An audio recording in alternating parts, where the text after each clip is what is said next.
Hello, everyone. My name is Karl Lentini. Welcome to the Men of Law podcast. Today, I'm delighted to have my own cousin, Amanda Lentini. And I only found out recently that she is a therapist for victims of human trafficking, child trafficking, which, of course, is the subject of my movie, Men of Law. And just so everyone knows, this podcast is not legal advice, it's not medical advice, it's just for entertainment and informational purposes only. Welcome, Amanda. Hi, it's good to be here. Yeah, thanks for being here. So, what is your official academic background in therapy?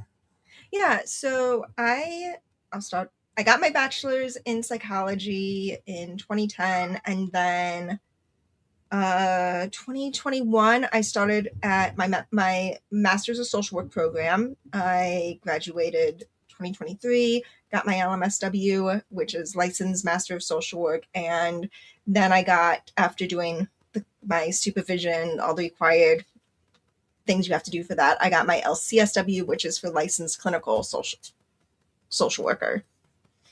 So I yeah, so with that I work as a therapist. Okay.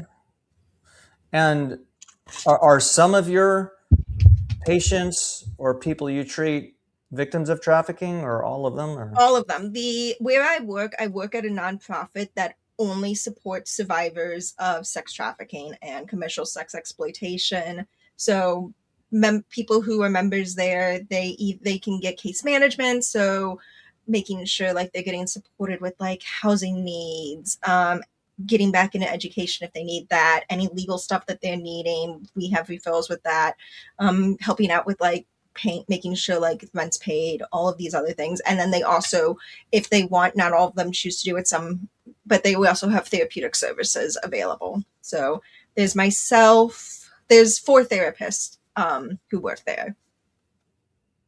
and so it's a nonprofit you work for. They exist on donations. Um, most of our funding comes from grants. OVC, which is Office of Violent Crimes, MHB, which is Mental Health Board in Missouri, and then VOCA, so the Victims of Crime Act. Most of our funding comes from federal grants. Some of it comes from um, state grants, and only a very small amount of our funding is actually from donations, which Okay, can be a problem at times, of course, sure. because the federal and state grant system is sometimes very restrictive as to like what you're able to actually do with the money, and you, when the grant cycle's done, you have to hope and pray that they renew it to continue the service and support. Mhm. And what is the age range of the victims that you help? We start working with people at the age of 18 and then going up. We do not, where I work, we don't work with any minors. Um, but I would say most of the individuals that we work with are probably in their late 20s to, I would say, mid to late 50s. We have some that are older, some that are younger, but that's like the main bulk of people, I would say, is within that age range. So these are people who were trafficked in one way or the other for Mm-hmm. labor or commercial sex.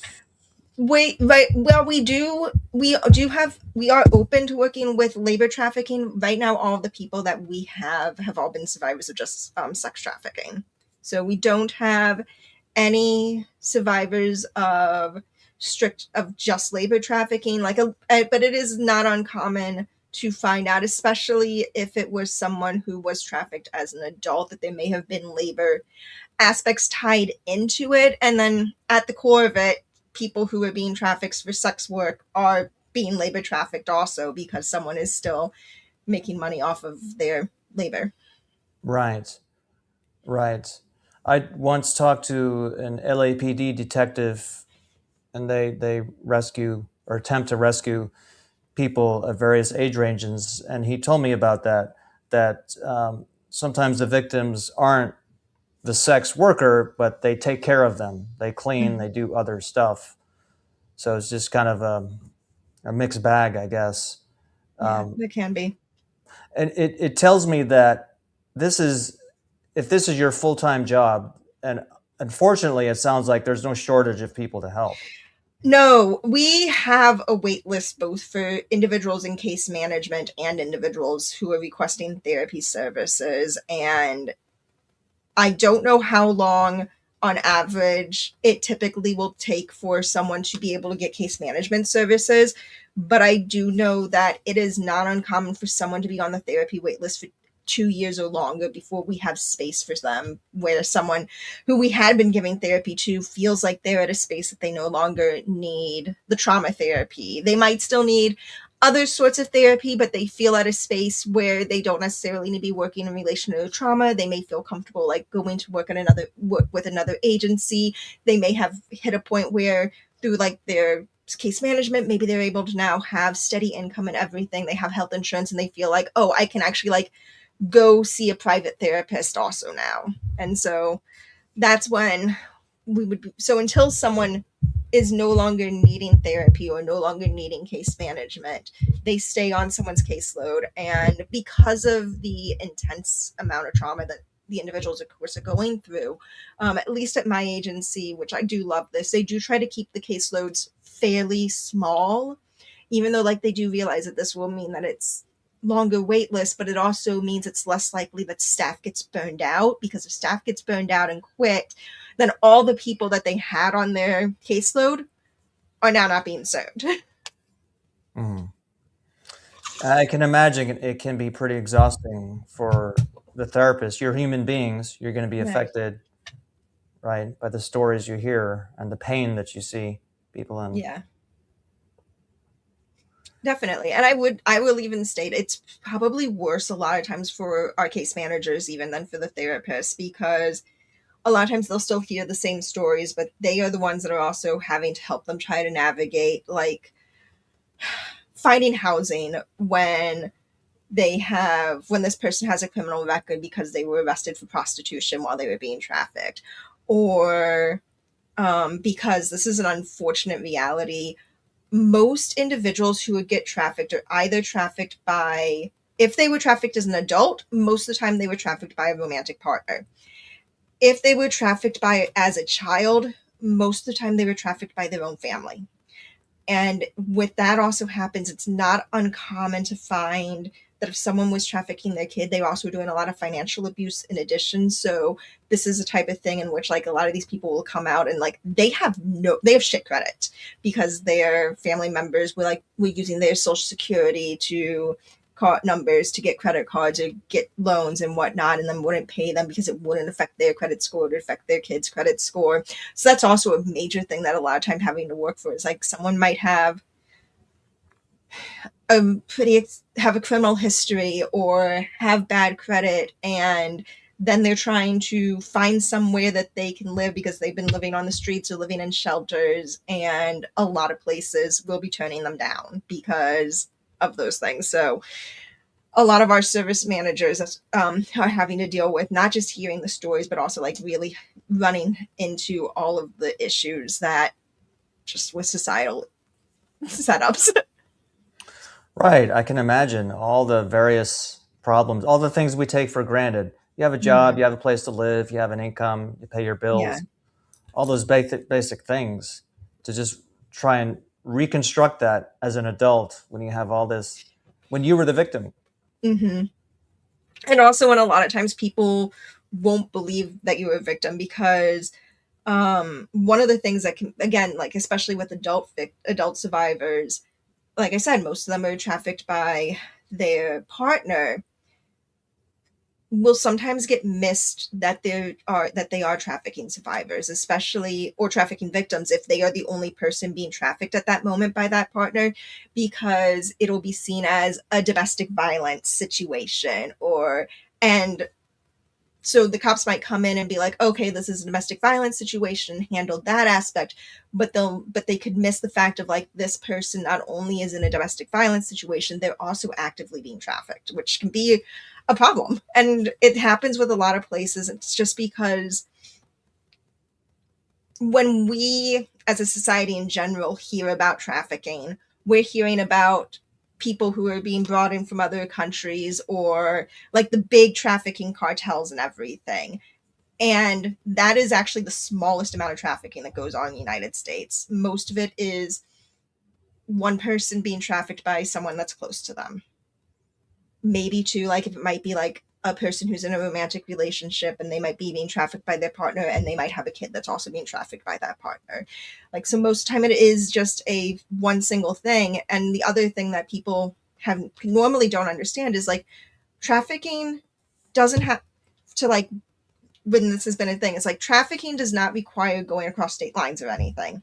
You can be, someone could be in their house doing, and they never leave their house, but but they could be still a trafficked victim. A lot of times people hear the word trafficking like, oh, they must be being moved.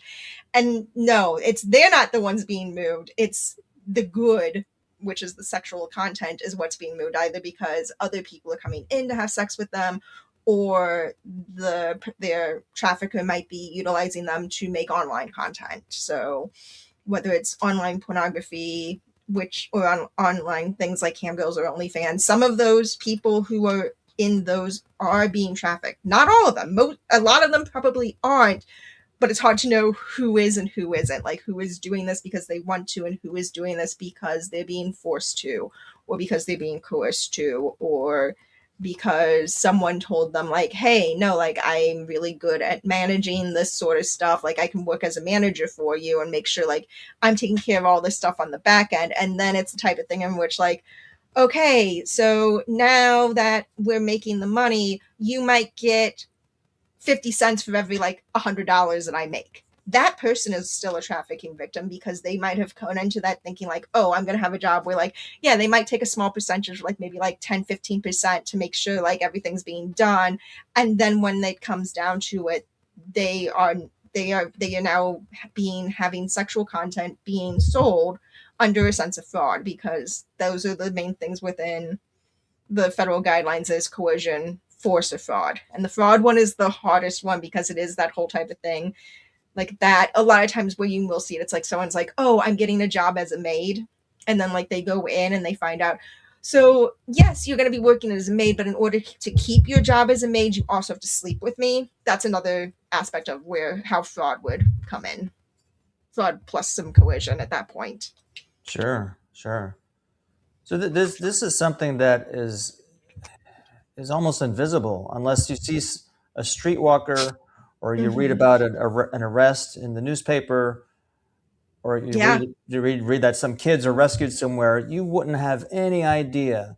In the Yeah. millions of homes and apartments throughout the country, any one of them could have Could have someone someone in that's being there. trafficked. Yeah, Yeah.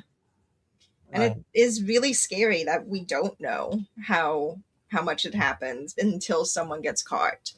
And it's one of the reasons why I'm really glad like the National Human Trafficking Hotline exists. I'm really glad that one of the things that's really, if you're able to like get flyers from this, is get the flyers and put them in like bathrooms of places, because typically if someone is being trafficked, the bathroom might be one of the few places that they're allowed to go by themselves, which so Mhm. then they might see the number and be able to at least remember it. So whenever they have a chance to write it, to call, be able to call it. I also know like there's been a lot of things going on, like a lot of like interstate truck drivers I know have also really tried to step up to navigate trafficking things, because there is a decent amount of trafficking that happens like within the truck stop thing. So I know like I don't remember what it's called, but I do know that there is a decent movement of like, I think it's called Truckers Against Trafficking, that really Mhm. work on trying to help individuals who are being trafficked and are primarily working at truck stops.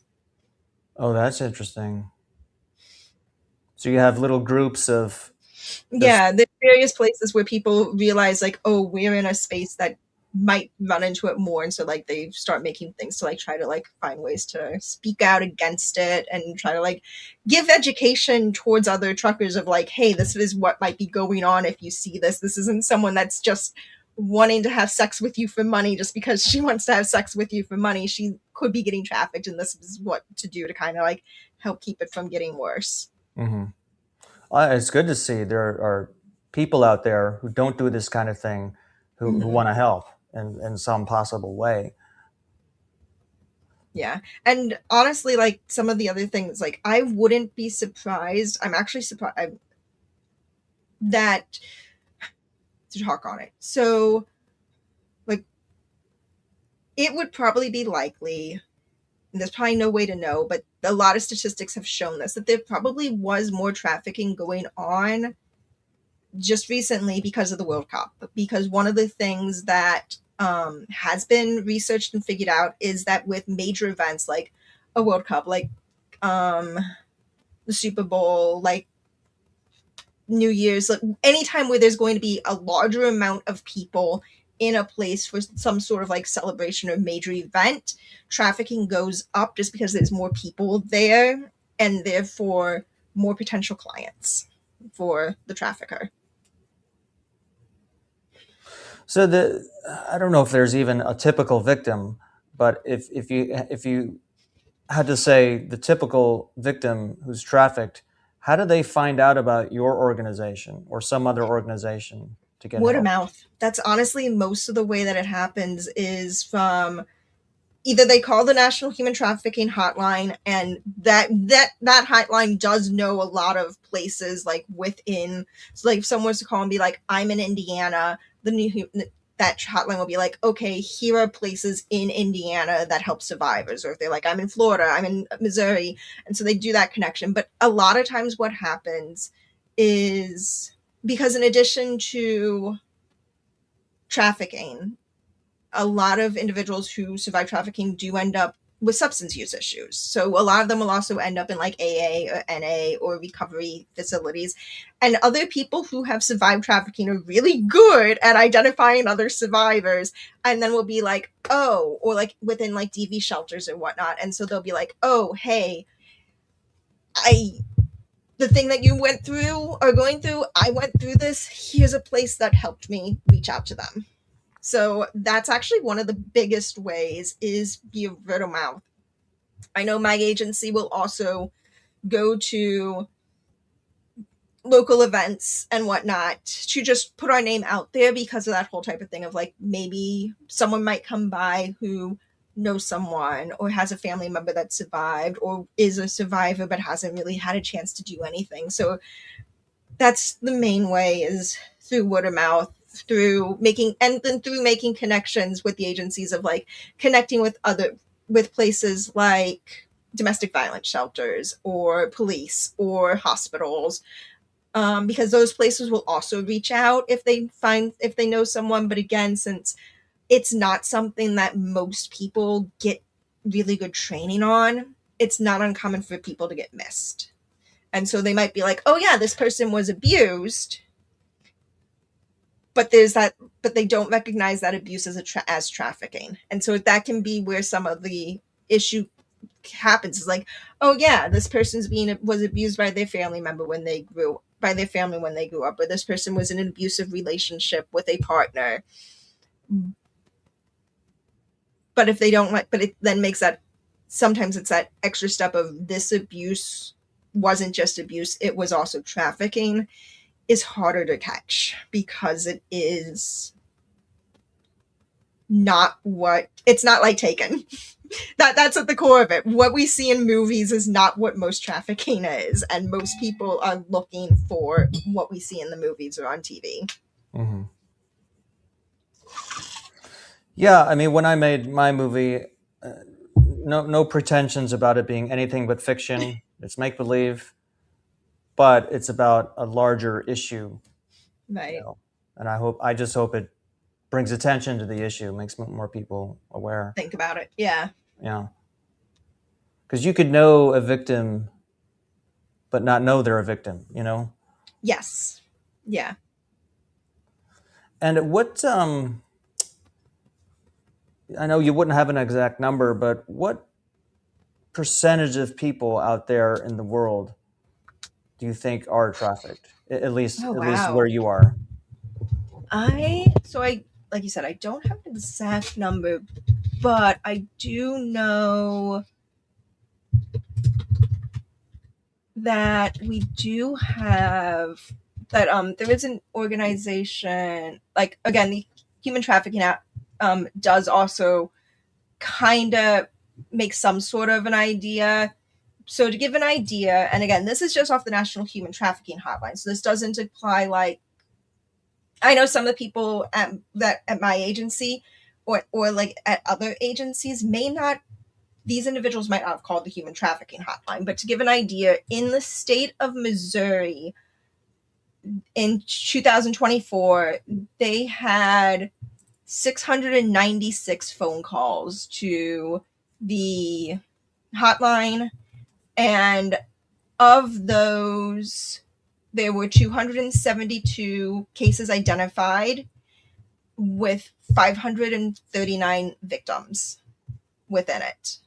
Mm-hmm. And so the National Human Trafficking Hotline does look at both sex and labor. So, but to give an idea of these, most of them are sex trafficking. Again, with that breakdown of the cases, so not the number of victims, just the number of cases. 191 of them were just sex trafficking. There were 42 that were labor, and then 15 that was that mix of sex and labor. Mm-hmm.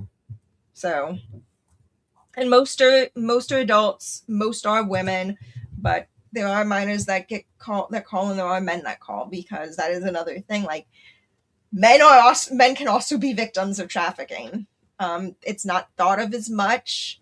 I will state, at least through most of what we see, this is most of what gets reported, is most of the time when a man is a victim of trafficking, a lot of times the way that it can happen is if they were a gay man living, especially if they were living in like a rural area and they're trying to build community and they hear from someone, hey, come out to this bigger city, you'll be able to have community, you'll be able to have support, and they get out there, and then in order to maintain that community, maintain that support, have a place to live, they're expected to now have sex with the person who told them to come out. And if they don't, then it's like, well, then you're going to be living on the streets.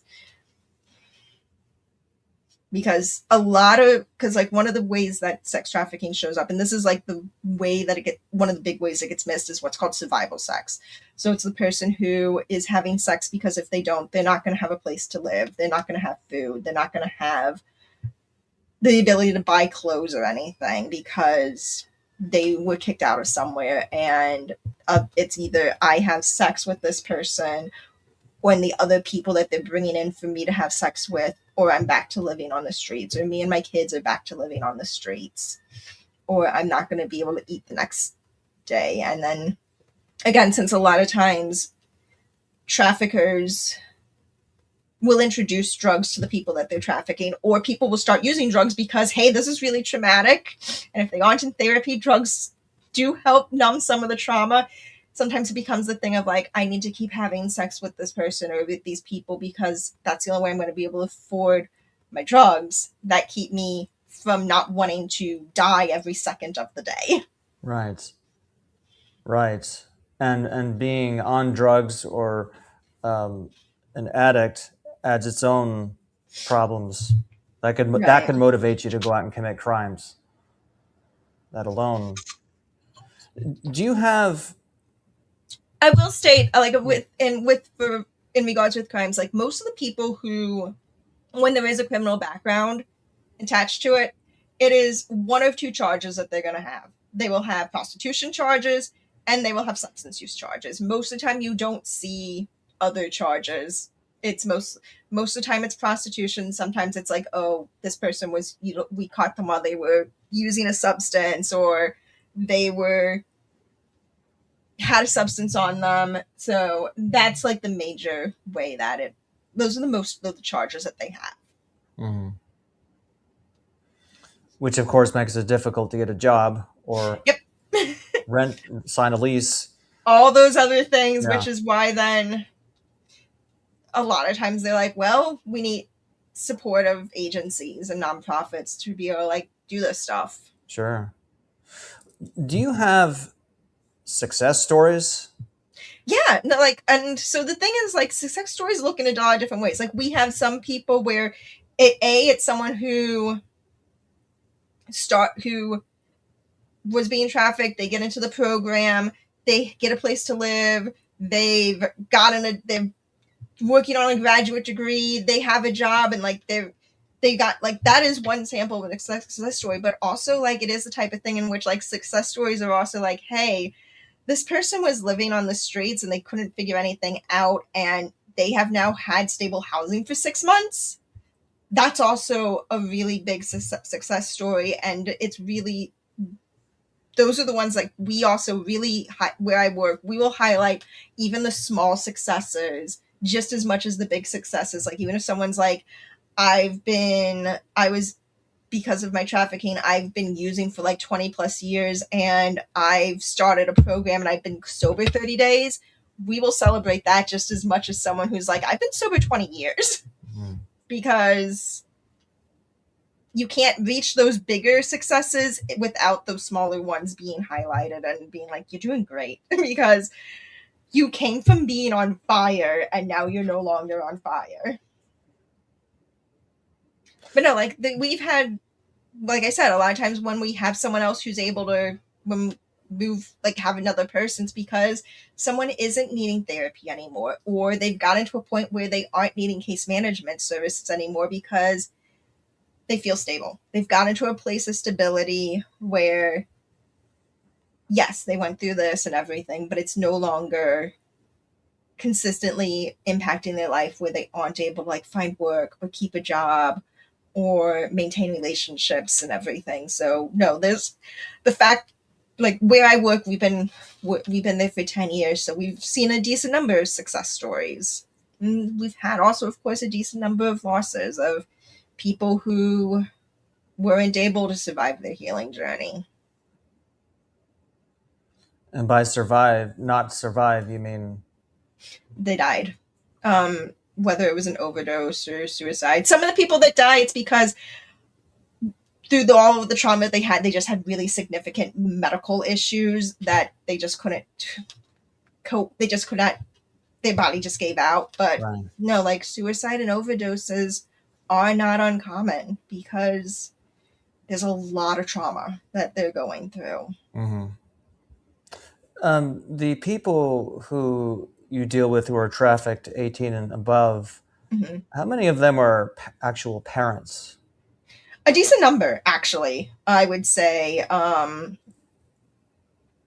lot are, not all, but like I would probably say it is not uncommon for whether it's a therapist caseload or a case manager's caseload for anywhere to 50 to 75% of their caseload to have someone that's a parent.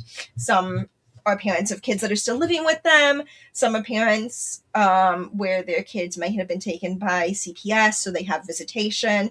And like some, like I have, are people who's like their kids are adults now because again, going up to a certain age. But no, like a decent number of them are parents, which does also lead to its own circumstance of difficulties because,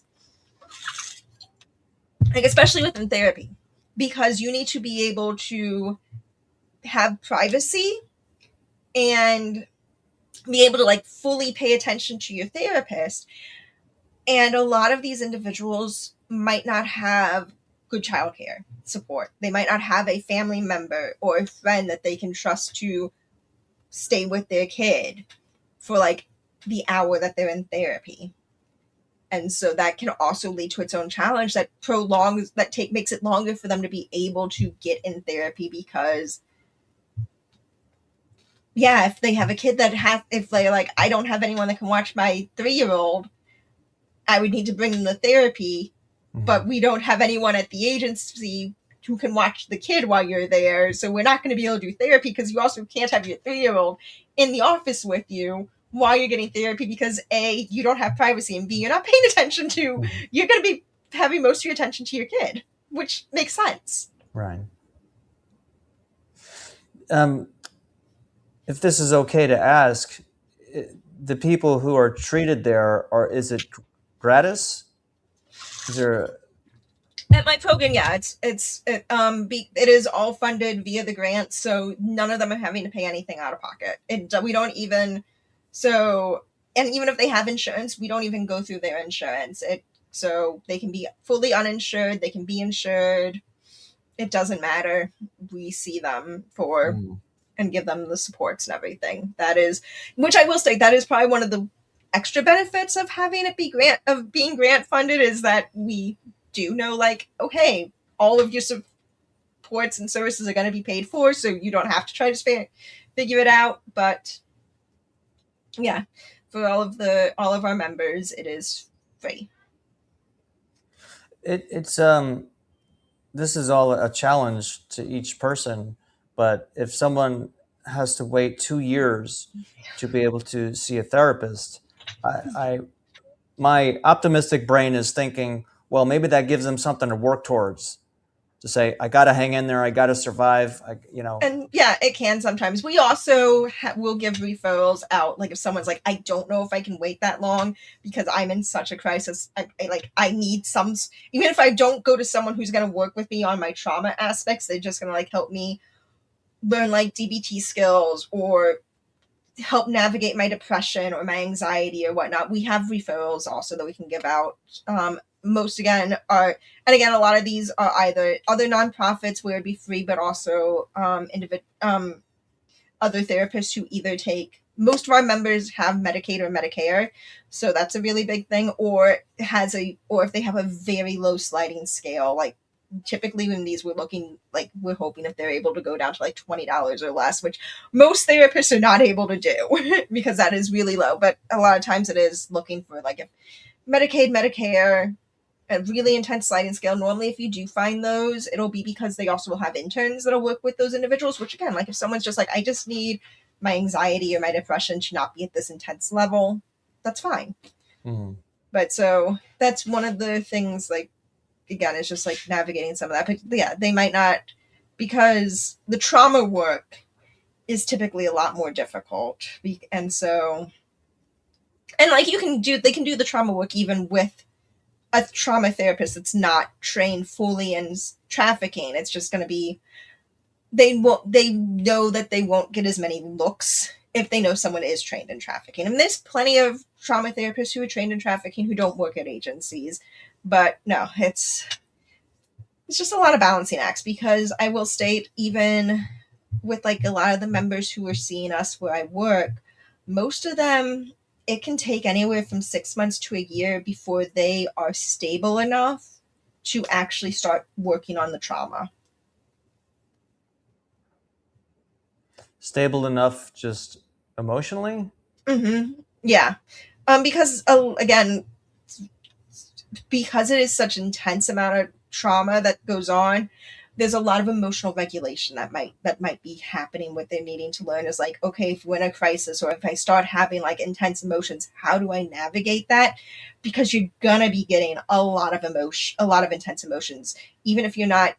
And then even though you aren't in crisis, when you're talking and processing your trauma, you're gonna feel like you're in crisis. Mm. So you have to be able to, so someone's going to have to be able to navigate those feelings before they actually start the trauma work, to prevent something that's called flooding. And flooding is basically when you open the door a little bit to the trauma and it springs open and everything comes crashing down on you.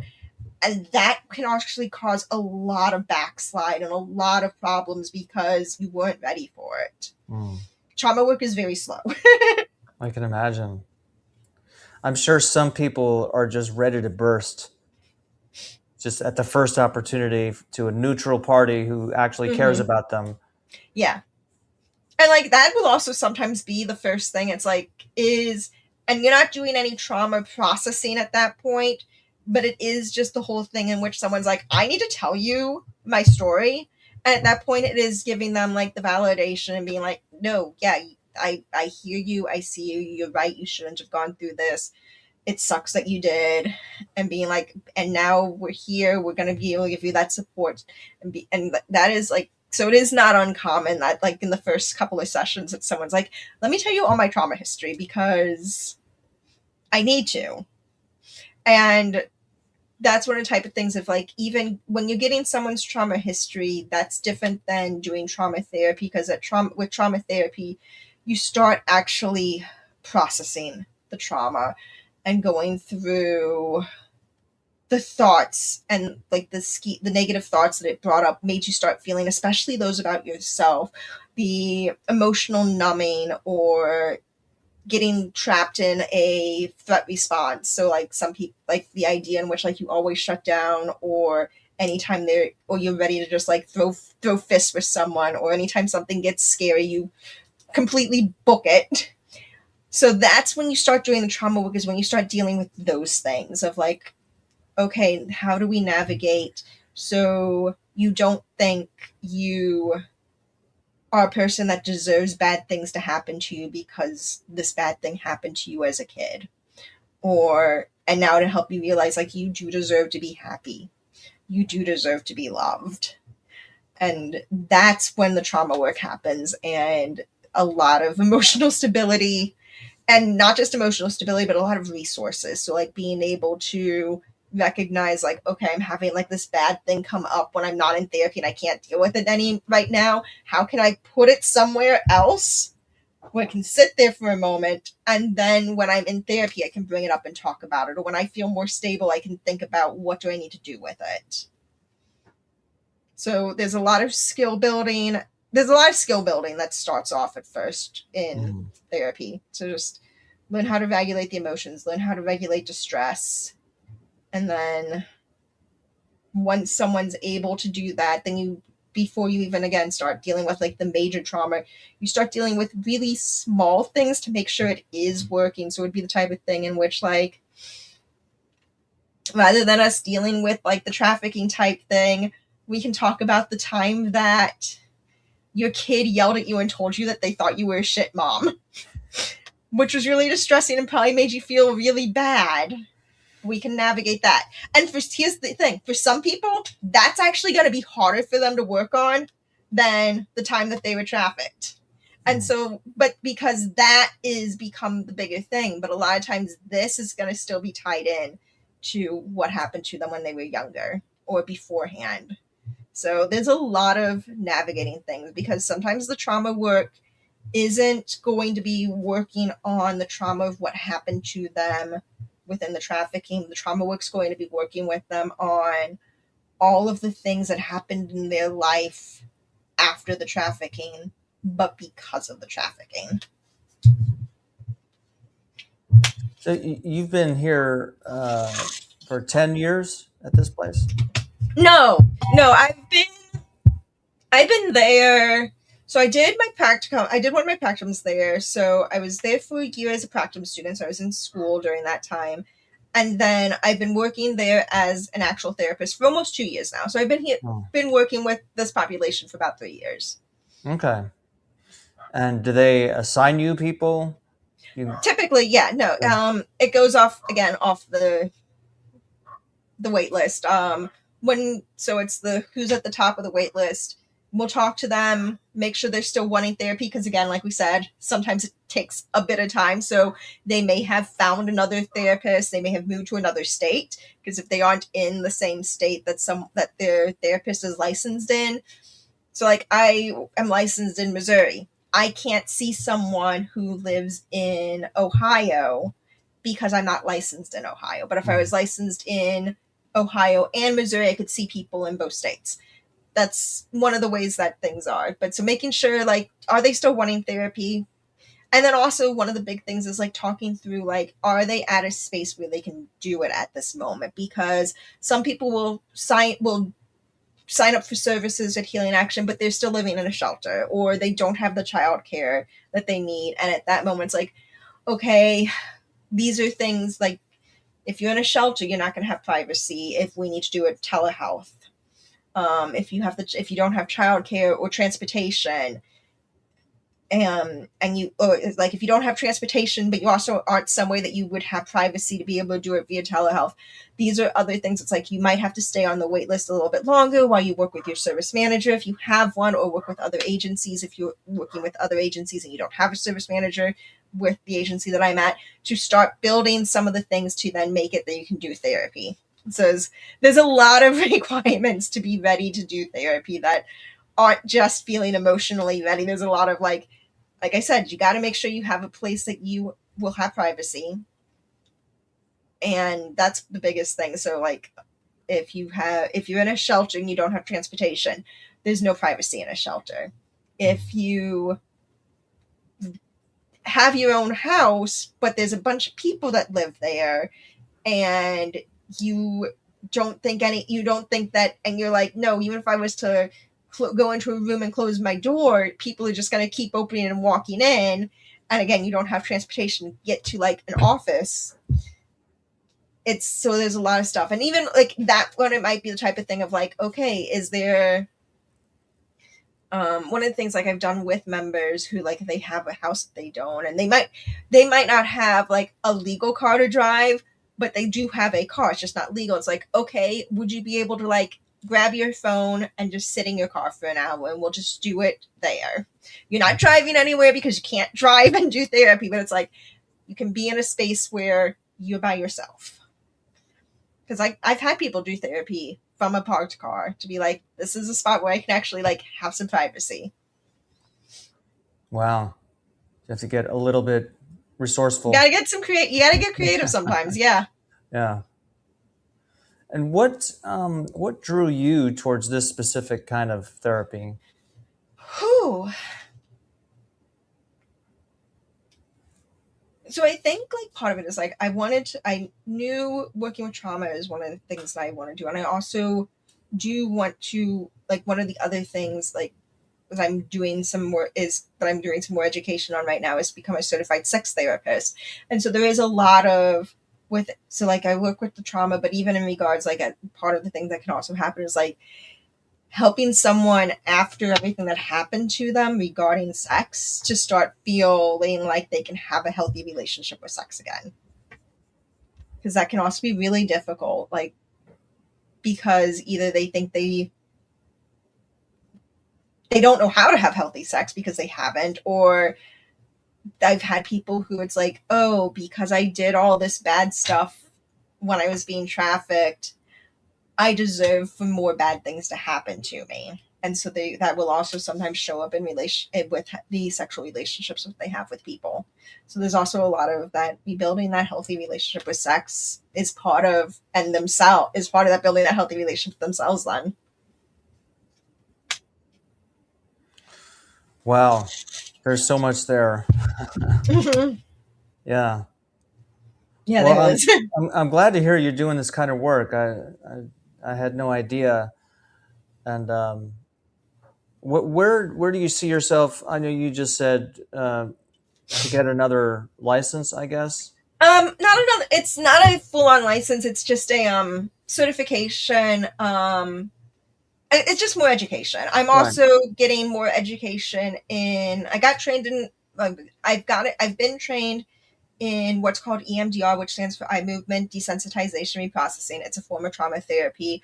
I'm also currently doing trainings in somatic experiencing, which is really geared like for that whole type of thing of like kind of like knowing what's going on with your body and everything, which is great for people in general because in general we don't have a good idea of what's going on with our body, but especially like when your body was used against you, it can also be a lot of disconnect. I also am getting trained in what's called exposure and response prevention, which is commonly the type of therapy that which is like the main therapy you do for obsessive compulsive disorder. And the reason why like I'm bringing that one up is so most of the members that I have pretty intense post traumatic stress disorder. Makes sense.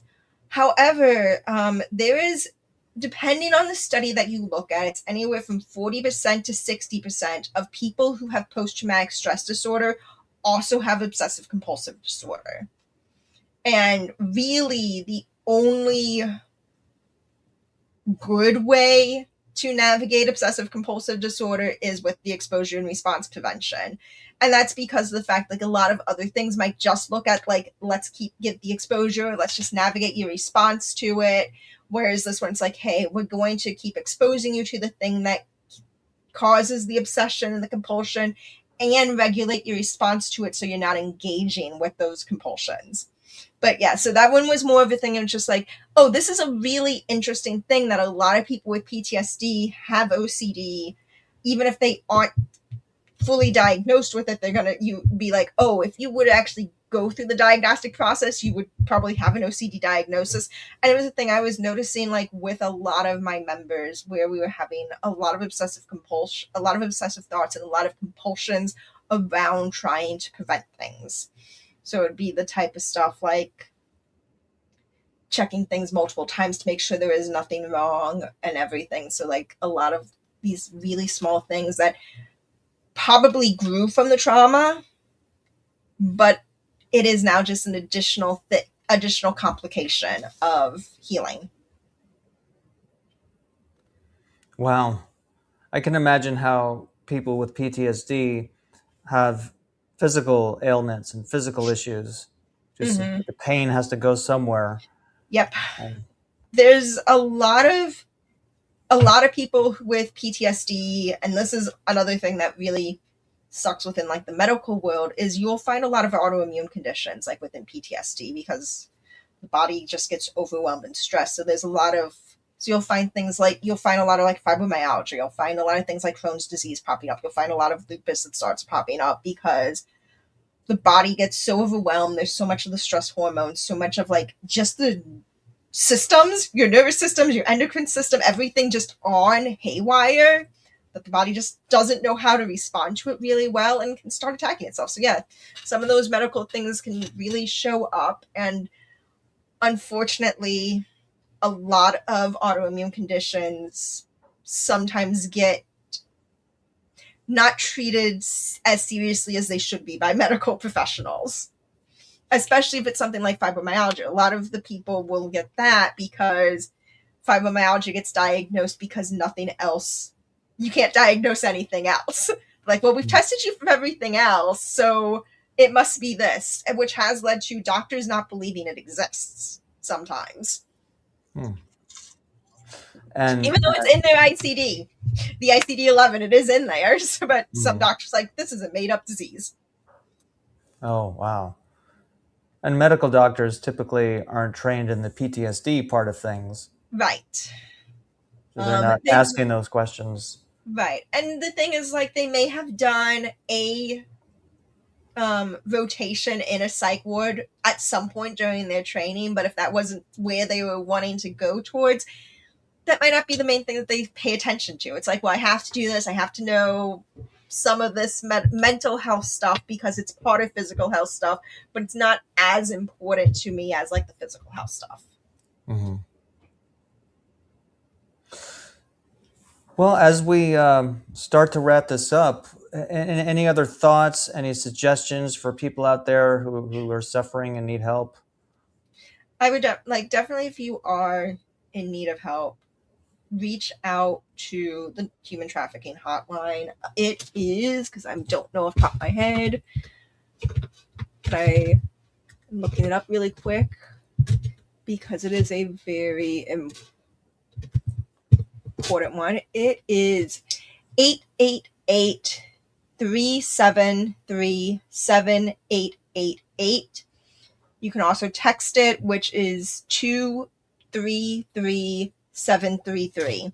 So they're able to connect you to services and supports within the area that you're at. I would definitely highly recommend that for survivors and for victims. I would also like let you know, like, you are believed. Like, I know, like, it's going to be a type of thing that a lot of people might not believe you, but there are a lot of people who are going to, and you do deserve the help. You do deserve to not have to be trafficked. So people can call this phone number or just text 233-733. Mm-hmm. Yeah, and that will get them to the National Human Trafficking Hotline, which they'll want to know, like, where the person is, and then they'll be like, okay, here are resources, here might be agencies in the area that you're at, right, that you can reach out to. And I also know there are agencies that will also help with relocation services. The main one that I can think off the top of my head, like if you are like, I need to get out of the state that I'm in because it's not safe, the person, like, this is going to just be a really unsafe place. Like, I'm not going to be able to get support if I stay in this state or if I stay in this city. The main one that I can think of, it's called Rescue America. They do a lot of like assistance with like try and help relocate people if they have to get to another place. There's also, I don't remember what it's called, but I do know like there's also organizations, and you might have to be working with a service agency for this one, but there is another organization that particularly like pilots of, if they have like a private plane, some of them will provide um, a free like will transport someone for free from who is being trafficked. But the reason why like I think you might have to be working with an agency is because they will also bring like the like a care person with them to like make sure like all their stuff is navigating on like the case management side of things. Okay, I'll put this phone number and text in the description of this video. Perfect. Yeah. And if any other ideas pop up, just let me know. Yeah, we'll So, definitely. well, I really appreciate your time, Amanda, Thank and you. I admire and respect the work you do, and I support it. And Thank you so much. yeah, And I continue hope helping people. I hope doing this is helping some of the people who listen and see this thing. So, I hope so. You never know who's going to be watching. You know. right. And it's even that type of thing in which like, so I'm also going to say like, if you are watching and you're not being trafficked, but like just like making it clear like, hey, if someone starts talking to you about like things that you're like, wait, hold on, don't be afraid of like them talking with you and like do the whole type of thing in which like, okay, no, like that really does sound like it was really scary. Do you need like, do you need support? Like, do you need help? And then provide them with the similar type of information. Like try to reach out and connect with them with people also, because that sometimes is a thing where it's like someone might not, the person who is being trafficked might not be hearing this, but you might be hearing this, and then you have someone that mentions to you like, yeah, like when I was a kid, like my parents made me take pose for pictures in order to pay rent. That would be that is potential, that's potential trafficking. Or like, yeah, no, when I was living on the street, like, or if you have a friend, it's like I spent time where I bounced from partner to partner, from bounce from house to house, sleeping with people just so I didn't have to stay on the street. And if I stopped doing that or stopped sleeping with them or any of their friends, I'd have to be kicked out. That's also could be a sign of, that's also a sign of trafficking. Mm-hmm. So just like catching into some of those smaller things, um, for like for youth, like if you start hearing kids talking about like their boyfriends and they start like having really like lots of like they start wearing more expensive stuff, that you're like, I know you can't buy that. Mm-hmm. That could be a thing to be like, okay, there might be some trafficking going on. Because the thing in regards with minors, because I will state this, because like the fraud, force, and coercion aspect is an adult aspect. For minors, any sort of commercial sex is identified as trafficking. There doesn't have to be the fraud, force, or coercion piece. So even if someone was an adult, but they stated that they were having sex for items, or for their parents to have items or something when they were a kid, or you engaging in any sort of sexual contact, doesn't have to be sex, but like that's why I brought up like pictures, that would still be that trafficking aspect. Even if it wasn't, even if it just happened when they were a kid, it's not happening anymore. And that could be the type of thing of like, again, when you ask like, do you need any help with what, like, do you need any help or assistance with what you went through? Like, I believe that this happened to you. Is there anything that you need? Well, let's hope this is a positive use of internet. I know there's the Yes. dark side, definitely. Yeah. So that we're countering that with this podcast and hopefully others. So Yes. great. Well, thank you again, Amanda. Stay on for a second. All right. Thanks for watching, everybody.